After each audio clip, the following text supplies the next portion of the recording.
তো আজকে একটু বেলা করেই তোমাদের সাথে ভিডিওটা শেয়ার করছি। আর ঘড়িতে বাজে এখন 11টা, তার জন্য আজকে গুড মর্নিং উইশটা করলাম না। তো যাই হোক, সকালবেলাতে উঠেছি আজকে অনেক সকালে, প্রায় ধরো 8টার সময়। মানে শীতের সকাল মানে 8টা মানে অনেকটাই বেলা। তো যাই হোক, 8টার সময় উঠেছিলাম, মানে ঘুম ভেঙেছিল 6টা 6:30। কিন্তু একাত ওকাত করতে করতে উঠবো না করতে করতে আজকে উঠে পড়েছি 8টার সময়। তারপর উঠে রান্নাঘরটা আজকে পরিষ্কার করেছি, মানে রান্নাঘরে ঝুল ঝাড়া থেকে শুরু করে তারপরে কালভার্ট আছে না, কালভার্টের রান্নাঘরে সেগুলো সমস্ত আজকে ঝেড়ে পেপার পাল্টি সমস্ত কিছু আজকে পরিষ্কার করেছি। রান্নাঘরটা ডিপ ক্লিন করেছি আজকে। তারপর টাইলস পরিষ্কার করা, বাসন মাজা, ঘর মোছা। আর এখানে দেখতেই পাচ্ছ ছাদ ভর্তি জামা কাপড়, যেগুলো এখন সব কাচলাম, কেচে মেললাম। আর আজকে স্নান করেছি বলতে কি বলবো তোমাদের, মানে গা পুরো জল ঢেলেছি, আর মাথার এইখানটা কিন্তু জল দিয়েছি, মানে একদম অল্প। কারণ খুব ভালো করে আজকে স্নানটা, মানে পুরো গায়ে জল ঢেলেছি কিন্তু মাথার এখানটায় শুধু জল ঢেলেছি। দিয়ে স্নান টান করে এবার নিচে যাচ্ছি, গিয়ে আজকে রান্নাবান্না কী হবে না হবে তোমাদের দেখাবো। আজকের ভিডিওটা ভালো হবে তোমাদের কাছে, আশা করি। রান্নাবান্নাটা আজকে খুব ভালো। তো চলো বাজার হাটগুলো একবার তোমাদের দাদাভাই কী এনেছে দেখিয়ে দিই, দিয়ে তারপরে সব তোমাদের কাছে শেয়ার করবো। চলো। তো দেখো, তোমাদের দাদাভাই এখান থেকে অনেক কিছু নিয়ে এসছে। এখানে মুসুর ডাল, চিনি, সার্ফ, ভিমবার, আর ওই কালো প্যাকেটটা দেখছো ওটার মধ্যে এনেছে ডিম। আর এক হাত দিয়ে আমি খুলতে পারছিলাম না। তারপর এনেছে মুগের ডাল, ফুলকপি, বাঁধাকপি, পেঁপে, কুমড়ো সব। তো তোমাদের দাদাভাইকে বললাম একটু ডিমগুলো খুলে বার করে দাও, তো সেই জন্য ও ডিমগুলো খুলে বার করে দিয়েছিলো। আজকে কিন্তু অনেক সুন্দর সুন্দর রান্নার রেসিপি তোমাদের কাছে আমি শেয়ার করব। আর যে রান্নাগুলো আজকে করব সেটা সত্যি অনেক দিন ধরে খাওয়ারও ইচ্ছে ছিল, আর সবাইকে রান্না করে খাওয়ানোরও ইচ্ছে ছিল, দুটোই ইচ্ছে ছিল, নিজেরও খাওয়ার ইচ্ছে ছিল। আর এখানে দেখতেই পাচ্ছ কি বড় বড় ডিম নিয়ে এসছে। তো তারপর ওপরে এলাম, আর ওপরে এসে আমি এখন চুলগুলো আঁচড়াচ্ছিলাম। আরেকটা কারণ কি বলো তো, নিচে গেছিলাম, মানে নিচে তোমাদের দাদাভাই ডাকলো যে বাজার হাট যে নিয়ে এসেছি সেগুলো একটু দেখে যাও। তো সেই জন্য আমি নিচে গেছিলাম, নয়তো আমি একবারে চুল আসে ফ্রেশ হয়ে একদম মানে নিজেকে ঠিকঠাকভাবে সুন্দর করে তারপরেই কিন্তু আমি নিচে যেতাম, যেটা আমি প্রতিদিন যাই। কিন্তু আজকে যেহেতু তোমাদের দাদাভাই ডাকলো তাই নিচে চলে গেলাম। তো নিচে যেহেতু ছিল তো ভিডিওটা করতে আমার সুবিধা হলো, তো আমি ভিডিওটাও করে নিলাম।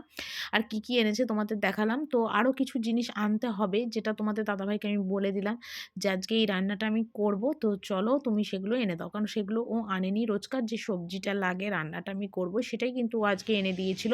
কিন্তু আমি আজকে একটু রান্নাটা অন্যরকম করব, তো সেই কারণের জন্যে কিন্তু ওকে আমি আবার বাজারে পাঠালাম। তো বাজারে গেল, তো আমাকে আবার একটু বললো যে তুমি একবারই আমায় বলতে পারতে। আর আমাদের বাড়িতে কী বলো তো একটা জিনিস, মানে মানে যেদিন যেটা রান্না হবে সেটা সেই দিন সকালবেলাতেই ঠিক হবে। খুব কম যে আমাদের আগের দিন সেই রান্নার মেনুটা সিলেক্ট করা থাকে। কোনো দিনই সেটা কিন্তু আমরা করি না। যেদিনের যেটা সেদিনই সেটা কিন্তু আমরা করি। অনেকে আছে দেখো সবজি বাজার সব গুছিয়ে রাখে আর পরের দিন কি রান্না হবে সেটা সিলেক্ট করে রাখে। কিন্তু আমাদের বাড়িতে যেদিনকারটা সেদিনই। তো দেখো এখানে তোমাদের দাদাভাই আজকে সকালে আবার সবজি বাজার করে নিয়ে সেখানে কড়াইশুঁটি এনেছে প্রায় 500-র মতো, টমেটো এনেছে, ক্যাপসিকাম এনেছে, গাজর এনেছে, দুটো শসা এনেছে, আদা এনেছে, আর এখানে দেখো 1 কিলোর মতন পেঁয়াজ এনেছে। ঠিক আছে। আর আজকে কি রান্না হবে তোমাদের একবার বলেই দিই। এখানে দেখো ডিম এনেছে, ডিমের কষা হবে, প্লেন ডিমের কষা হবে, আর ফ্রাইড রাইস হবে। আর আমার শাশুড়ি যেহেতু ডিম খায় না, ওনার জন্য মাছ আর চিংড়ি মাছ এনেছে, তোমাদের একবার দেখিয়ে দিই। তো এই দেখো চিংড়ি মাছ এনেছে, আর আজকে চিংড়ি মাছ দিয়ে ফ্রাইড রাইস করবো। যখন করবো সবটাই তোমাদের কাছে শেয়ার করবো। তো যাই হোক, এখানে চিংড়ি মাছটা এনেছে, এখন চিংড়ি মাছ ছাড়াতে হবে। আর আমার শাশুড়ি যেহেতু ডিম পেঁয়াজ রসুন কিছুই খায় না, তো সেই জন্য এখানে দেখো মাছটা ধুয়ে জলে রাখলাম। তো যেটা আজকে রান্না করব তো সেটার জন্য কাটতে বসে গেছি। আর ওদিকে কিন্তু আমি ভাত বসিয়ে দিয়েছি। ভাত বসিয়ে প্রতিদিন আমি রোজকার যে রান্নাটা হবে তরকারি কাটা সেটা আমি সেরে নিই। তা আগে তো শাশুড়ি কেটে দিত, আমার অনেকটাই সুবিধা হতো। কিন্তু এখন যেহেতু নিজের হাতে একা হাতে গুছিয়ে সব কিছু করতে হয়, সেই জন্য আমার একটু টাইমও লাগে। আর এখানে শাশুড়ির জন্য ফুলকপি আলু দিয়ে মাছের ঝোল করব, আর ওনার মানে একটুখানি ইয়েও দেবো, গাজরও দেবো, সব রকম সবজি দিয়ে আর কি। খেতে ভালো লাগে শীতে সব রকম সবজি দিয়ে। আর আমাদের এখানে ফ্রাইড রাইসের জন্য সবজিটা কেটে নিয়ে গুছালাম, তারপরে ডিমের যে কারি করব সেটাও গুছিয়ে নিলাম। তারপরে এখানে দেখো টেবিলটা একটু মুছে নিচ্ছি, কারণ প্রতিদিন ভাত তোলার আগে আমি কিন্তু টেবিলগুলো মুছে নিই, কারণ ওই সারা রাত খোলা পড়ে থাকে, ওর মধ্যে কিন্তু আমি কোনো রান্নাবান্না রাখি। দেখো এখানে সব কেটে নিয়েছি ফ্রাইড রাইসের জন্য। দেখো গাজর আর ক্যাপসিকাম কেটেছি, পেঁয়াজ কাটবো, কেটেছি, পেঁয়াজে বেরেস্তা হবে, আর কিছুটা ডিমে দেবো। এখানে দেখো ফুলকপি আলু আর গাজর কেটেছি, এটা মাছের ঝোল হবে। শাশুড়ি আর কড়াইশুঁটি যতটা লাগবে নিয়ে নেবো। আর এখানে পেস্ট করব রসুন, পেঁয়াজ, আদা আর টমেটো, এটা মিক্সিতে একটু পেস্ট করে নেবো। ঠিক আছে। তো তারপর দেখো এখানে ডিমগুলো সব ভেজে নিয়েছি, আর এখানে আগে থেকে পেঁয়াজ একটু বেরেস্তা করলাম, আর তার মধ্যে দেখো যে মশলাটা রেডি করে রেখেছিলাম, মানে আদা, রসুন, পেঁয়াজ, টমেটো সমস্ত কিছু। তো এখানে ভাজা মানে কিছুটা বাটা মশলাও ইউজ করলাম, আর কিছুটা কিন্তু পেঁয়াজের বেরেস্তা ইউজ করলাম, কারণ দুটো মিক্সড করে যদি ডিমের কারিটা করি, ডিমের কারিটা কিন্তু সত্যি একদম মাংসের মতন কারির ফ্লেভারটা আসবে, আর খেতেও খুব টেস্ট হবে। তো যখন আমি ডিমের ঝোল প্রতিদিন মানে সবসময় করি, তখন কিন্তু আমি আলুটা দিয়েই করি, কিন্তু আজকে একদম যেহেতু ফ্রাইড রাইস করছি, তো সেই জন্য কিন্তু আজকে একদম মানে ডিমের কারিটা কষা কষাই রাখবো। তো ওখানে দেখো আদা, রসুন, পেঁয়াজ যেটা আমি মিক্সড করেছিলাম সব মানে মশলাটা, সেটা কিন্তু দিলাম। তারপর তখন জিরে গুঁড়ো, ধনে গুঁড়ো, কাশ্মীরি লঙ্কার গুঁড়ো, চিনি, নুন সবটা দিয়ে এখানে ভালো করে মশলাটা কষাবো যতক্ষণ না মশলাটা থেকে তেল ছড়িয়ে আসে। আর আজকে কিন্তু মশলার পরিমাণটা আর বাটা মশলার পরিমাণটা একটু বেশিই দিয়েছিলাম, কারণ যেহেতু আজকে ডিমের কারি হবে। তারপর দেখো এখানে এদিকে ডিমের কারিটা এখানে নাড়াচ্ছিলাম, আর ওদিকে কিন্তু আমি ডিমের অমলেটটা করছিলাম, কারণ ডিমের অমলেটটা কিন্তু ফ্রাইড রাইসের জন্য আমার লাগবে, তো সেই জন্যে। আর এখানে সব ডিমই ভাজা করেছি, আর বাকি দুটো ডিম শুধু সিদ্ধ ডিম রেখেছি, কারণ আমার ভাগ্নি কিন্তু ভাজা ডিমটা খেতে ভালোবাসে না, শক্ত লাগে ওর মুখে, সেই জন্য ওটা সিদ্ধই রেখেছিলাম। তো যাই হোক, মশলাটা দেখো ভালো করে কষানো হয়ে গেছে, আর তারপরে কিন্তু এখানে ভালো করে অল্প একটু জল দিলাম, নয় মশলাটা কিন্তু লেগে যেত, তো সেই কারণের জন্যে। তারপরে কিন্তু ওইদিকে ডিমের অমলেটটাও করছি, কারণ ডিমের কারিটা হয়ে গেলেই কিন্তু আমি ফ্রাইড রাইসটা বসিয়ে দেবো। আর ফ্রাইড রাইসের জন্য কিন্তু আমার সমস্ত সবজি কিন্তু আগের থেকেই একদম মানে ভেজে ঠেজে রেডি করে রেখে দিয়েছি। তো ডিমের কারিটা হয়ে গেলেই কিন্তু ফ্রাইড রাইসটা বসাবো। আর এখানে দেখো ফ্রাইড রাইস কিন্তু অলমোস্ট আমার রেডি। আর এর মধ্যে কিন্তু সমস্ত কিছু সবজি দিয়েছিলাম, গাজর, বিম, ক্যাপসিকাম, কড়াইশুঁটি, তারপরে তোমার ডিমের ভুজিয়া, তারপরে তোমার চিংড়ি সমস্ত কিছু দিয়েছি। আর নামানোর আগে একটু ঘি দিলাম। আর এখানে কিন্তু তেজপাতা, গোটা গরম মশলা, ফোড়ন দিয়েছিলাম। নুন মিষ্টি যেরকম দেয় সেরকম দিয়েছিলাম। আর হ্যাঁ, পেঁয়াজের বেরেস্তা কিন্তু অবশ্যই দিয়েছিলাম, কারণ মিক্সড ফ্রাইড রাইসে পেঁয়াজের বেরেস্তা না দিলে কিন্তু ফ্রাইড রাইস খেতে একদমই ভালো হয় না। আর আজকে ফ্রাইড রাইসটা কিন্তু দারুণ খেতে হয়েছিল। সবাই খেয়ে কিন্তু খুব প্রশংসা করেছিল, আর আমিও খুব ভালো খেয়েছিলাম। তো বন্ধুরা, আজকে তোমাদের রান্নাটা আজকে দেখিয়ে দিই। দেখো প্লেন সাদা ভাত, তবে সাদা ভাত শুধু আমার শাশুড়ি খাবে, আর শাশুড়ি ডিম টিম কিছু খায় না, তো সেই জন্য এখানে ওনার ফুলকপি দিয়ে কাতলা মাছের একটু ঝোল করে দিয়েছি, উনি এটা দিয়েই খাবে। আর এখানে শসা, পেঁয়াজ, স্যালাড কেটেছি। আর এখানে ডিমের কারি আমার ভাগ্নির আর আমার ছেলের দুজনেরটা বেড়ে রেখেছি। আর এটা হলো আজকে আমাদের ডিমের কারি। দেখো একদম কষা কষা ডিমের কারি, জাস্ট জমে যাবে আজকে, দেখেই বুঝতে পারছো।